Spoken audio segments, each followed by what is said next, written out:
একটা হাদিসের মধ্যে আসছে, সহিহ মুসলিমের বর্ণনা, নবীজি সাল্লাল্লাহু আলাইহি ওয়াসাল্লাম বলেন, ইন্না মিন আশরাতিস সাআতি আন ইউরফাআল ইলমু, কিয়ামতের অনেকগুলো আলামত, এই অনেকগুলো আলামতের মধ্যে একটা আলামত হলো আন ইউরফাআল ইলমু, ইলমকে দুনিয়া থেকে উঠিয়ে নেওয়া হবে।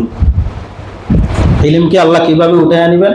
সহিহ মুসলিমের আরেক বর্ণনা পাওয়া যায়, নবীজি সাল্লাল্লাহু আলাইহি ওয়াসাল্লাম বলেন, ইন্নাল্লাহা লা ইয়াকবিজুল ইলমা ইনতিজাআন ইয়ানতাজিউহু মিনাল ইবাদ ওয়ালাকিন ইয়াকবিজুল ইলমা বিকবজিল উলামা।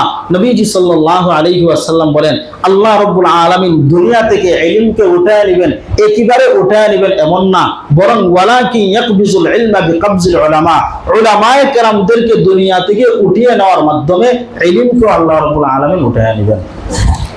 শেষ পর্যন্ত এমন অবস্থা হবে, হাত্তা ইদা আলাম ইউবকি আলিমা, একজন আলেম, হকপন্থী প্রকৃত আলেম একজন অবশিষ্ট থাকবে না।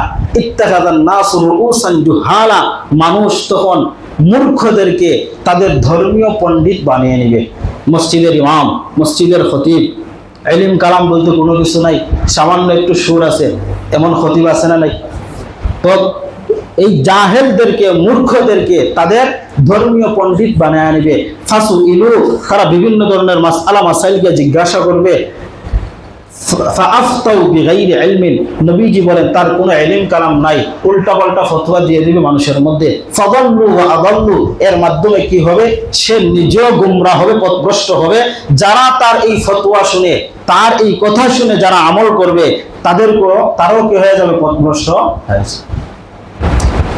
এই জন্য প্রকৃত আলেম যারা, হকপন্থী আলেম যারা, তাদের কদর করতে হবে। এবং এই হকপন্থী আলেম যে সমস্ত প্রতিষ্ঠান থেকে তৈরি হয়, এই প্রতিষ্ঠানগুলিকে আমাদেরকে সর্বোচ্চ চেষ্টা দিয়ে টিকিয়ে রাখতে হবে। আল্লাহ রাব্বুল আলামিন